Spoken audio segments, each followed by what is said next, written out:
India versus Pakistan की greatest rivalry में एक नया चैप्टर जुड़ चुका है। अब मैं पहले ही थोड़ा सा एस्टैब्लिश कर दूं फैक्ट्स की। ग्रेटेस्ट राइवलरी हम बोलते तो बहुत हैं, लेकिन अगर आईसीसी ओडीआई इवेंट्स की हम बात करें, मतलब ओडीआई के वर्ल्ड कप्स और चैंपियंस ट्रॉफी मिला के, तो एक्चुअली पाकिस्तान ने सिर्फ 3 ही मुकाबले जीते हैं। ओडीआई वर्ल्ड कप्स में तो कहानी 8-0 की फिलहाल चल रही है। T20 वर्ल्ड कप में उन्होंने एक बार हमें हराया है। और अगर ओडीआई के फॉर्मेट पे फोकस करें तो चैंपियंस ट्रॉफी ही एक ऐसा टूर्नामेंट है जहां पे Pakistan head to head record में एक्चुअली हमसे थोड़ा सा आगे है। 5 मैचेस हुए हैं, 3 पाकिस्तान ने जीते हैं, 2 भारत ने जीते हैं। और वो जो तीसरा पाकिस्तान ने जीता, उसकी तकलीफ, उसका गम, उसका जख्म थोड़ा सा ज्यादा लगा, क्योंकि वो था पिछले चैंपियंस ट्रॉफी का ग्रैंड फिनाले। और वहां पे India clearly far and above, head and shoulders above every other team, best team थी और वो फाइनल जो था वो जीतना बनता था। लेकिन पाकिस्तान ने बताया कि क्यों आप उन्हें काउंट आउट नहीं कर सकते किसी भी मैच से, किसी भी टूर्नामेंट से, जब तक कि वो उस टूर्नामेंट से बाहर हुए नहीं हैं।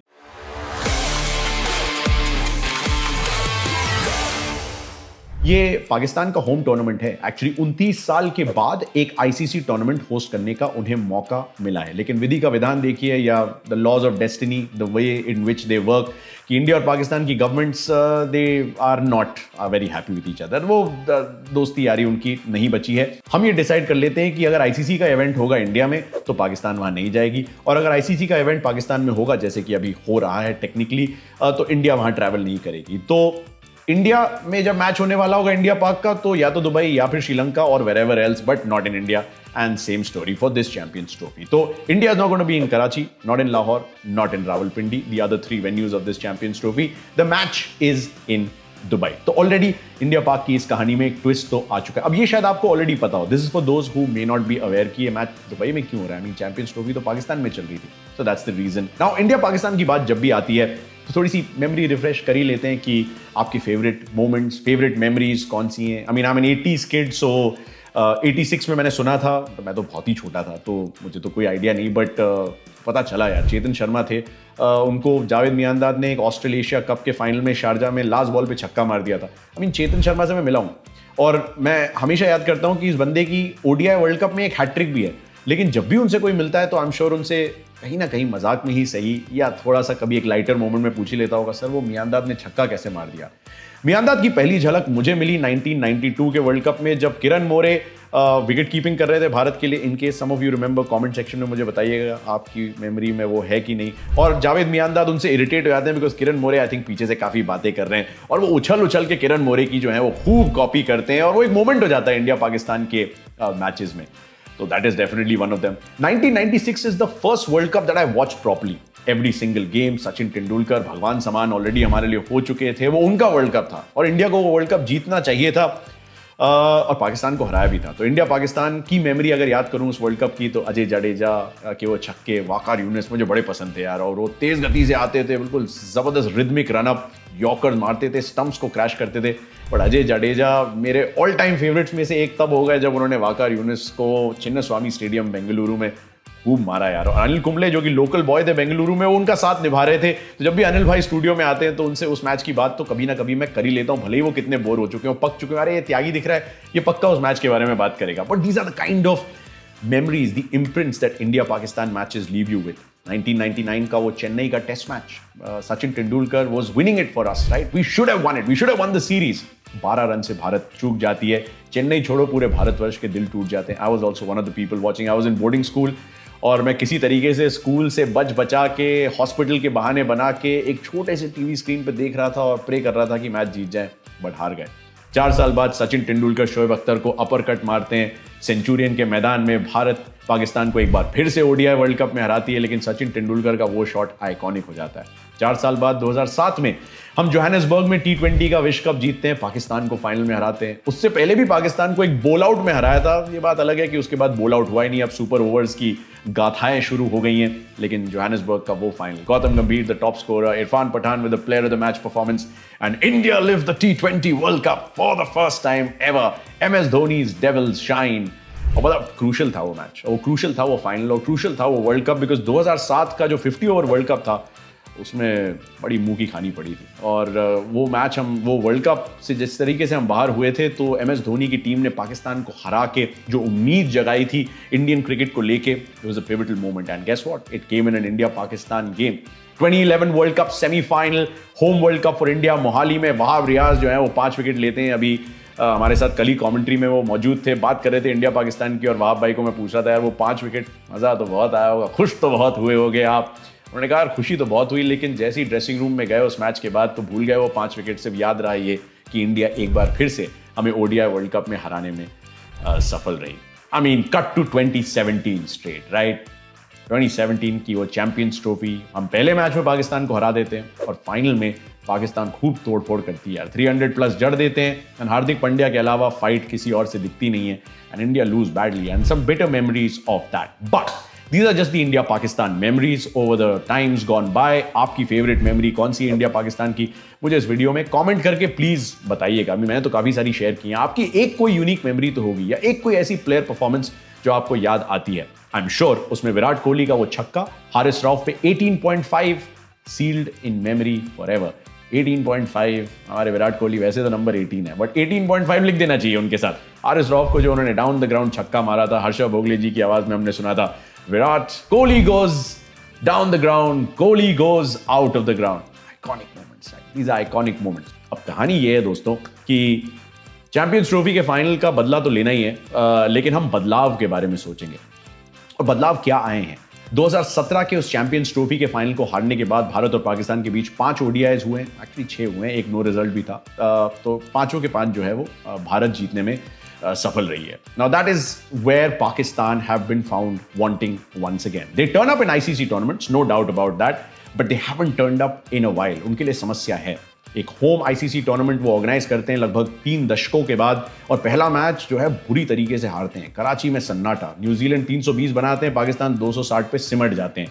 60 रन की हार, यानी कि नेट रन रेट पे भी फर्क, यानी कि अब ये जो मैच है इंडिया के खिलाफ, ये डू और डाई मुकाबला है। अब इसमें पाकिस्तान के लिए एक और बड़ी तकलीफ का सबब यह बन चुका है कि फखर जमान, जो कि उस चैंपियंस ट्रॉफी 2017 के फाइनल में प्लेयर ऑफ द मैच थे, शतक भी जड़ा था, वैसे नो बॉल थी, वो आउट हो जाते यार, but anyway player of the match रहे। तब से लेके खूब तोड़फोड़ उन्होंने की है, टीम से बाहर भी हुए, फिर वापस भी बुलाया गया। Now after coming back into the reckoning, he gets himself injured and as a result he is out of the Champions Trophy. उनकी जगह इमामुल हक ने ले ली है। Imamul Haq is actually not a bad player, 50 का ऑलमोस्ट एवरेज है उनका भी ODIs में, और बाबर आजम के साथ उन्होंने खूब रन बनाए as an ODI pair. Imamul Haq and Babar Azam are actually not a bad bat at all. अब सवाल यह है, क्योंकि ये पाकिस्तान है, क्या इमामुल हक खेलेंगे एक्सपीरियंस को देखते हुए, या फिर वो उस्मान खान जो कि उनके रिजर्व बैटर थे उनके स्क्वाड में ऑलरेडी, उनको खिलाएंगे? क्योंकि उस्मान खान ने एक्चुअली लिस्ट ए क्रिकेट में जो पाकिस्तान में होता है उसमें नंबर 4 पे बैटिंग की है, उन्होंने एक्चुअली ओपन किया नहीं है। तो may be Pakistan who think little left field sometimes might say कि यार इस बंदे को तो इंडिया ने ध्यान से देखा नहीं, इसको डाल देते हैं, या फिर इमामुल हक के साथ वो जाएं। तो एक सवाल तो ये, और ये तकलीफ का सबब है कि फखर जमान आउट हो गए from an Indian stand point, thank God, because उस बंदे का बल्ला जो है ना वो थोड़ा सा कुछ होता है ना, जब पोएटिकली चलता है बल्ला, इनका जो है बिल्कुल अनअपोलोजेटिकली बल्ला चलता है। हमें एक कुल्हाड़ा कहते हैं हम एक शब्द, मतलब वो उस तरीके से बल्लेबाजी करते हैं। अगली बॉल पे आउट भी हो सकते हैं, लेकिन वो अगली बॉल जो है वो स्टैंड्स में भी डिपॉजिट की जा सकती है।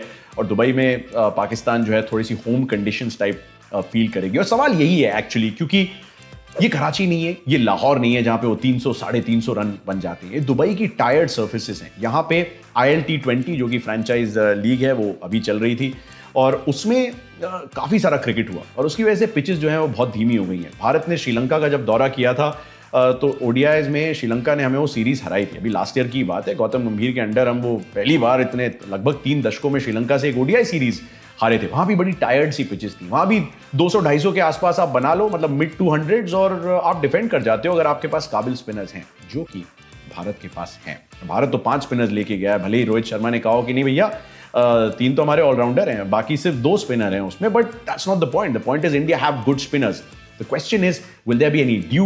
Will that make any difference? I'll tell you what, there won't be much dew। अभी हम कल ही देख रहे थे इंडिया के पिच विजुअल्स, और फिर पाकिस्तान शाम को प्रैक्टिस करने आई दुबई में, ज़्यादा ड्यू वहाँ पे थी नहीं, और थोड़ी बहुत अगर होगी भी तो वो ना के बराबर है। और क्योंकि दोपहर की स्टार्ट है तो आप उम्मीद करोगे टॉस जीतो और पहले बल्लेबाजी कर लो, कम से कम 250 बना दो और फिर अपने स्पिन के जाल में ऑपोजिशन को फंसा दो। पाकिस्तान भी एग्जैक्टली यही कोशिश करेगी।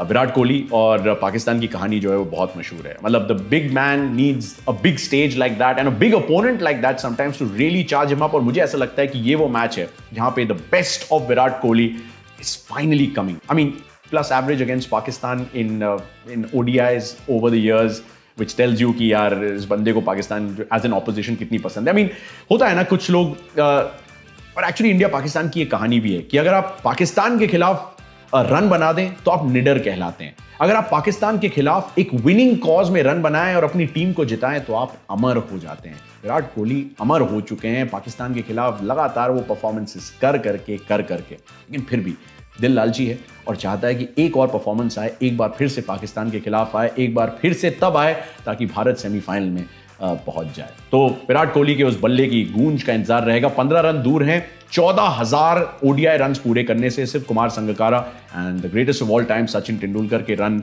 उनसे ज्यादा हैं। थोड़ा सा खतरा लेग स्पिन से रहेगा क्योंकि 2023 के विश्व कप के बाद जब 5 बार उन्होंने लेग स्पिन खेली है, 5 अलग अलग इनिंग्स में, 5 बार लेग स्पिन का यार वो शिकार हुए हैं, चाहे वो आदिल रशीद हो या पिछले मैच में आप रिशाद हुसैन ले लें। अब पाकिस्तान के खेमे में कौन है? वो अबरार अहमद नाम का बंदा है। वैसे तो he is not technically a leg spinner, लेकिन गेंद को इस तरीके से वो डालते हैं कि लेग स्पिन भी होती है, थोड़ी दूसरी तरफ भी स्पिन जाती है, तो काउंट कर लेते हैं। तो अबरार अहमद का थोड़ा सा खतरा रहेगा। कोहली साहब प्लीज बचा लेना यार, अबरार को टेक केयर कर लेना, तो hopefully things will be fine. Rohit Sharma पे चलते हैं बिकॉज विराट के नंबर्स तो हम बता ही चुके हैं, but Rohit Sharma has even better numbers actually over the last few years against Pakistan. Virat का 1 शतक है तो पिछले कुछ सालों में रोहित शर्मा के 2 शतक आ चुके हैं पाकिस्तान के खिलाफ। और दुबई रोहित शर्मा को पसंद है, जिस तरीके से इंटेंट दिखाते हैं वो भी पसंद है। लेफ्ट आर्म पेस के खिलाफ वर्ल्ड कप 2023 से पहले कुछ समस्याएं थी, वो भी उन्होंने सॉल्व कर ली है। शाहिन शाह अफरीदी ने लेकिन उनका विकेट वो अहमदाबाद के मैच में 2023 के विश्व कप में लिया था। शाहिन शाह अफरीदी की चुनौती थोड़ी सी रहेगी, बट रोहित जिस तरह का बेखौफ, बिंदास, बेबाक क्रिकेट खेल रहे हैं, I don't really think he is thinking about hundreds, he is thinking 100 run कैसे बन जाए पहले 10-12 ओवर में।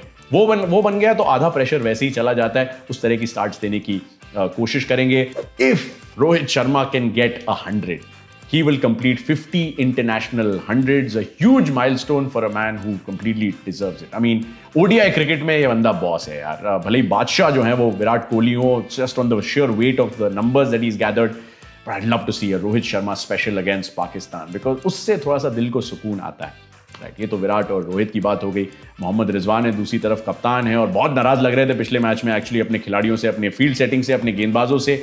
उम्मीद है कि जिस तरह के वो कंसिस्टेंट बैटर रहे हैं, actually been Pakistan best batter in the last 2 years, और कप्तानी उनको थोड़ा सा सूट करती नजर आई है। उन्हीं के दम पे, उन्हीं की कप्तानी के दम पे ऑस्ट्रेलिया को ऑस्ट्रेलिया में हराया, साउथ अफ्रीका को साउथ अफ्रीका में उन्होंने हराया था।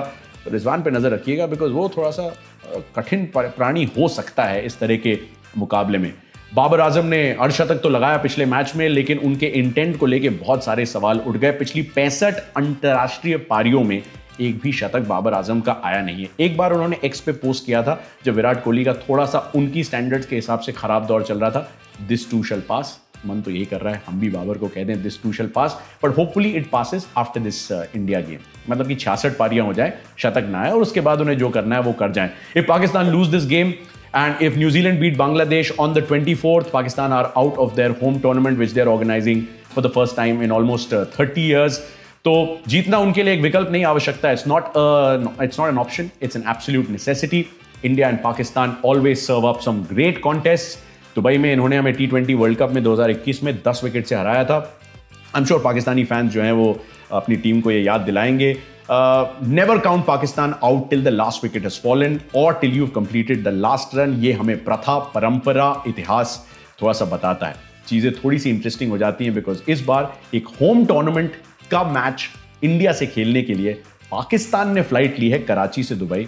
इंडिया तो सिर्फ ताज बिजनेस बे यानी अपने दुबई के होटल से सिर्फ दुबई इंटरनेशनल स्टेडियम तक आएगी। और उसके अलावा कहानी में एक छोटा सा ट्विस्ट और आया है कि जो ऑफिशियल ब्रॉडकास्ट था बांग्लादेश और इंडिया के मैच में, उसमें पाकिस्तान का नाम ही मिसिंग था चैंपियंस ट्रॉफी के बोर्ड से।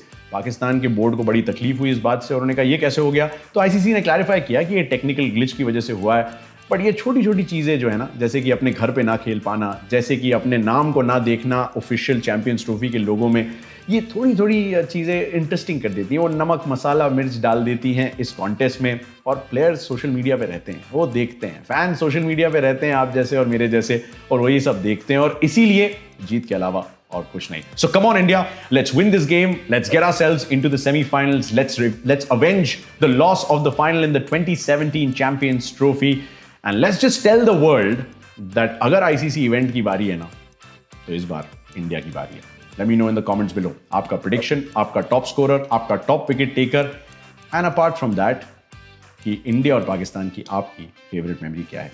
See you after the win for India.